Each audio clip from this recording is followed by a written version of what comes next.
எட்டாத உயரத்தில் நிலவை வைத்தவன் யாரு? கையோடு சிக்காமல் காற்றை வைத்தவன் யாரு? இதை எண்ணி எண்ணி இயற்கை வியக்கிறேன். எட்டாத உயரத்தில் நிலவை வைத்தவன் யாரு? பெண்ணே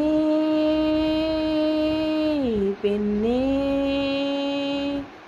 பூங்காற்று அறியாமல் பூவை திறக்க வேண்டும், பூக்கூட அறியாமல் தேனை ருசிக்க வேண்டும்.